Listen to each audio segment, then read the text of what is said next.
He gets thirsty, and I broke the rules. I should have known something was wrong with the place the moment the landlord refused to show it himself. I stopped by the office and walked into a cramped box of a room that smelled faintly of mildew and cigarette smoke, probably leaching from the sickly yellow walls stained from years of neglect. A buzzing fluorescent light flickered overhead, casting a jittery, unnatural glow across the chipped laminate counter piled high with outdated brochures curling at the edges. There was no one in sight, so I had to ring the tarnished bell resting on the counter. It was sticky to the touch. I heard shuffling coming from behind a door marked private, indicating that the man I was supposed to be meeting to pick up my keys was indeed there. It took several minutes of waiting and staring at the dusty, plastic plant in the corner, its leaves faded to a strange bluish green, before the landlord faced me. He was an old, wiry thing, all sharp elbows and knobby joints jutting out from beneath an oversized flannel shirt missing several buttons and thrown over a grease-stained thermal. He was twitchy, too, his eyes shifting in a nervous tick and a mouth that was working constantly like he was chewing on invisible words. I smelled mothballs and dirt, which mingled with the lingering nicotine smell, making for a rather unpleasant combination that I could taste with every inhale. With an unpredictable jerk, like a marionette with one too many strings pulled all at once, he tossed a set of keys in my direction and muttered, "Don't pay no mind to the utility closet," then turned without another word to re-enter his cave. I caught a glimpse of the inside of his office in the seconds it took him to slam the door in my face and noticed a worn armchair with threadbare upholstery sagging beneath the heavy weight of inertia, like nothing had changed here in decades. A small tube TV played a static soap opera with the volume turned low, and on the wall above it hung a corkboard cluttered with yellowed notes and lost keys with labeled tags. And the impressions I was granted in those few moments were the only insights I was given into what my new home would be like. So, I took this interaction with a grain of salt and trudged up the maintenance stairs that led me to the doorway of apartment 6B. Upon entering, I noticed the place was bare, but livable. I wasn't necessarily in the mood, so this would do just fine.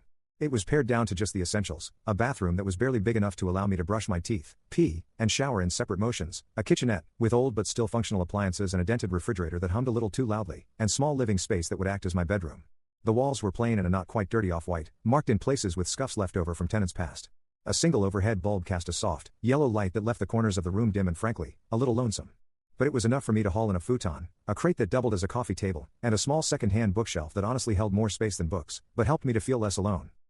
It wasn't until after I got my meager belongings situated and adjusted the crooked window blinds just enough to let in splintered strips of muted afternoon sun that I noticed the utility closet. It was a little more than a dented slab of metal, once painted gray but now mottled with not so few splotchy stains of long-neglected water damage. At its edges, flakes of paint curled away from the seams as if they were afraid of what lay on the other side.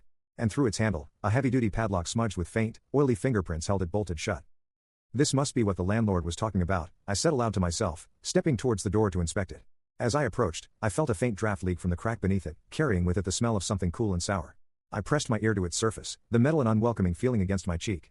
I held my breath, expecting the sounds from my worst nightmares to greet my ears, but instead, nothing. There was only a slight hiss that was probably nothing more than the air blowing in through the vents. He told me not to pay any mind to it, so I'm not going to. It's locked up because it's a maintenance-only thing, I bet. There's probably duct entrances and water heater access back there that I don't need to bother with. At least, that's what I thought until the note arrived.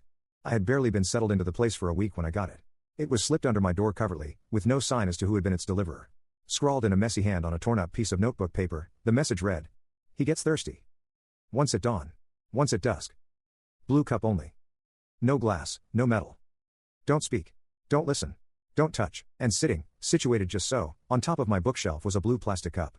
It looked like the kind you'd find in an old diner or forgotten in the back of a kitchen cabinet, the kind of cup that never seems to disappear, no matter how often you move, lightweight and a little scuffed, its once vivid color dulled by years of use and dishwasher cycles, slightly translucent with a seam running down one side from the molding process, nothing special. It had a few tiny nicks along its otherwise smooth rim. Picking it up made me feel oddly nostalgic, like it belonged in a childhood memory. It was sturdy and unremarkable and utterly terrifying. How had this gotten into my place? I understood how a note could be slipped under the door by any passersby, but how could they have gotten in here? I checked the lock and deadbolt on my front door, and sure enough, all was secure. And it was after that initial moment of panic that the words on the note settled into my brain. He gets thirsty. I looked to the water-stained utility closet door and let the thought register that the sound I had tried to convince myself was just air moving through the vents did sound a lot like breathing. I don't know if it was stupidity, curiosity, or unearned hubris, but something had me picking that lock. The padlock thudded on the worn carpet, and I slowly cracked the door open. At first, it looked like nothing more than space. What had I been so afraid of? The note was some sort of prank. Then I noticed the jagged hole punched into the drywall. A thin layer of drywall dust speckled the floor, and creeping patches of black mold spread in irregular, fuzzy blotches from the open puncture wound in the wall. I could tell it had started to thrive, blooming silently where water had steeped itself into the porous surface. This must be where that sour smell had been coming from. I could feel its stench of decay settling in the back of my throat as I inched closer to the opening.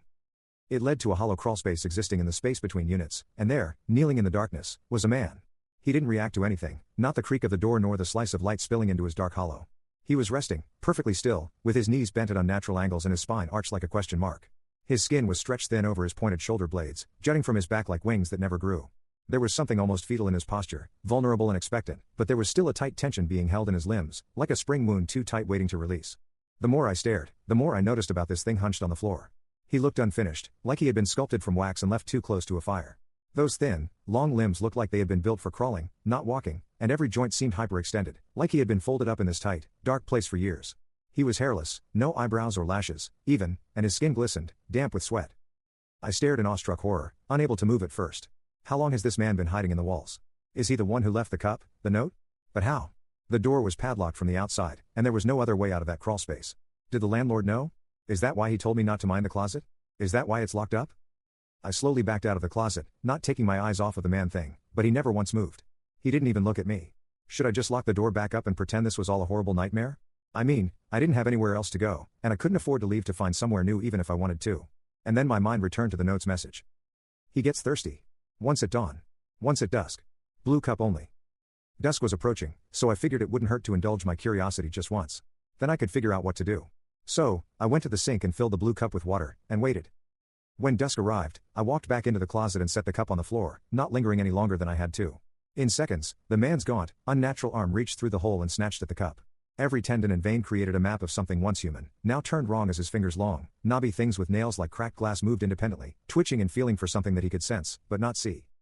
He drank from the cup greedily, slurping and lapping at the water. His throat worked in frantic, gulping spasms, making each swallow loud and wet, broken only by the sharp, sucking breaths he was taking in through his nose. The sound was desperate and obscene. It wasn't until he had licked up the last drops from the bottom of the cup that he finally turned to look at me. He moved slowly, like bone grinding on bone, and he blinked once, twice, deliberately and carefully, like he was trying to remember how. His chest was moving with shallow, erratic breaths, and I could smell something meat sweet and wrong roiling off of him. He lifted the corners of his small, tight-lipped mouth into some semblance of what I think was meant to be a smile. The skin of his lips was raw and gnawed, as if he had been chewing on them. And with a slight, jerky nod of his pale, bald head, he retreated into the dark. I know technically, I could have left. Most people in their right minds would have left the second they saw the padlocked door. But I was broke and stupid, and I couldn't justify why I continued to provide the man in the wall with water, but it became our little ritual. It was like he had become a proxy for everything I had failed at previously. At least he was predictable. At least I mattered. He depended on me twice a day, every day. And so it continued. The same note was slipped under my door each day, as if to remind me of the rules. I filled the blue cup, once at dawn and once at dusk, and he drank. He never said a word, never moved towards me, we just continued our strange partnership. Until the morning, I slept through dawn. That was the morning I woke up to a soaked carpet with the blue cup nowhere in sight. I plodded through my living space, each heavy footstep squelching underneath me with a heavy, reluctant give. The soggy fibers that had worked their way loose in the tread path that had been worn from the sink to the closet clung to my shoes like something half alive. The damp had seeped deep into the thin padding beneath, spreading outward in dark, irregular stains that spidered across the floor in an unwelcoming web. When I reached the closet, sitting in the center of the floor was a red cup. The red was deep, but uneven. It had faded in patches where fingers once gripped it, where lips once pressed. It was made of porcelain that was likely once smooth and glossy, but whose blood-colored glaze was now marred by tiny cracks breaking the surface like frost, with a single chip at the rim, sharp and white, exposing the fragile bone beneath. And when I picked it up, it was cold to the touch and heavier than it looked, solid in a way that felt deliberate, as though whatever it was meant to hold mattered. I hurriedly filled it to the brim and shoved it through the hole in the wall and watched as the man's bowed forearm, which curved ever so slightly in a way it shouldn't, as if it had been broken before and healed without care, extended to meet me. I placed the red cup on his outstretched palm and watched him drink, but this time, when he was done, he spoke. His voice was thin and brittle and carried a dry rasp with it, his throat raw from disuse. There was a tremble to it, not quite fear, not quite madness, but something jagged and hungry in between. In a whisper that barely rose above a breath, but which still crawled into my ears, wet and intimate, all the same, he crooned more. I wanted to continue fulfilling my side of our partnership, so I brought him more, cup after cup. He lapped each one up, working with the same desperation as a thirsty dog dragging its too swollen tongue over the dregs of an almost empty bowl, head low, mouth open, greed swallowing grace. After each cup reached its very last drops, there was not the usual satisfaction, but instead just panting, trembling, and the dawning dread of needing it again. When I finally stopped bringing him the water after wearing myself out running back and forth to the kitchen for refills, that's when the whispering began. At first, it was just the slightest sound, soft and broken. His lips barely moved and unintelligible words slipped out in fragments, syllables chewed thin and ragged, strung together in a desperate attempt to escape a mouth lined with dust. Then the words spilled faster, gaining shape and urgency and rhythm. It started with thirst, throat like sand, tongue like ash, not even blood left to swallow.